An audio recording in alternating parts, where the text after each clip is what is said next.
Bill Henshaw here again for the Constitutional Crisis Channel.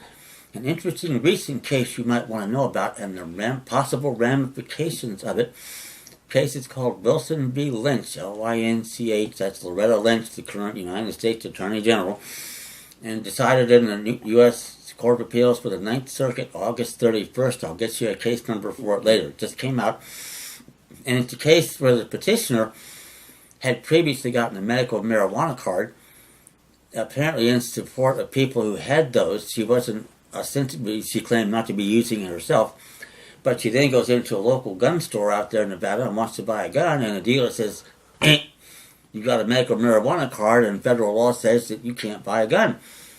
Well, she sues, claiming the law is unconstitutional, and it gets all the way to the Ninth Circuit. She lost all the way there, and they sustain the law against the attack that they brought on the grounds that Congress could reasonably conclude that a person that had a medical marijuana card was more likely to use that and or other controlled substances and thus engage in quote-unquote irrational behavior that should not be associated with gun ownership.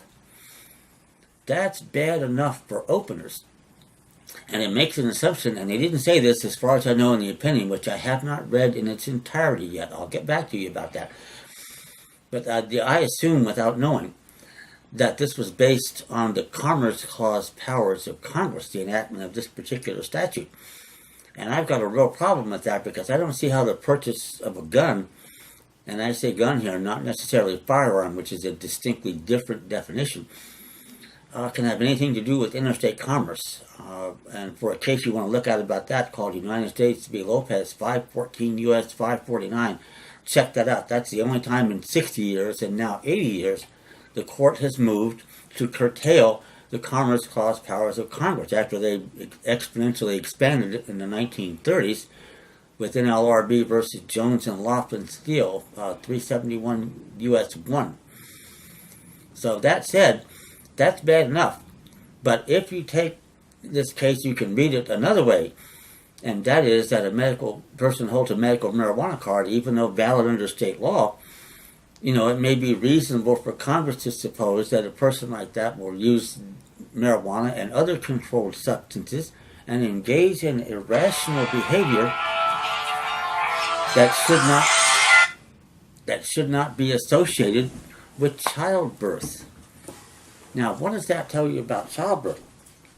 Is there a natural right to have kids?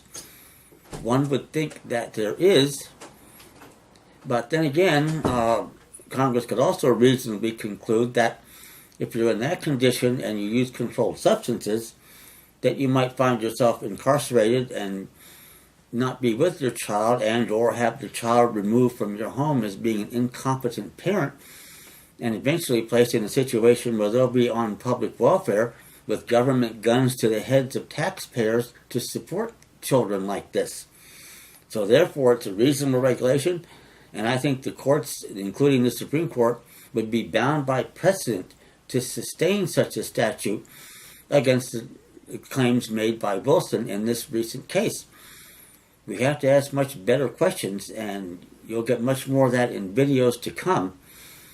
But I'm telling you, this kind of case, I think, is what they're looking for with the trilateralists and the Bilderbergers and all those people, as to how to best create a subservient domestic class of servants that do all the grunt work with minimal risk that any of these people are going to grow up to be someone who can challenge the system. This is not unlike what Stalin did much more effectively back in the 1920s when the Soviet Union was relatively new. And one of the first things they did there was go after the kulak class. These were private farm owners that produced most of the food in Russia, especially in the Ukraine. And they got rid of them as a class without any need for even an administrative hearing. You just go down there with an Uzi and start shooting the place up, and that's the name of that tune. Well, that's why the Soviet Union didn't hardly last 75 years and shouldn't have lasted that long. But here, I think, it's the way for the powers that be to do a lot of things that they want to do and get away with it and do so, quote-unquote, legally. I'll have much more to say about this Wilson case. You can look it up on FindLaw. Just go there and punch in the Ninth Circuit and recent case decisions come up. This one will pop up, called Wilson v. Lynch. Thank you.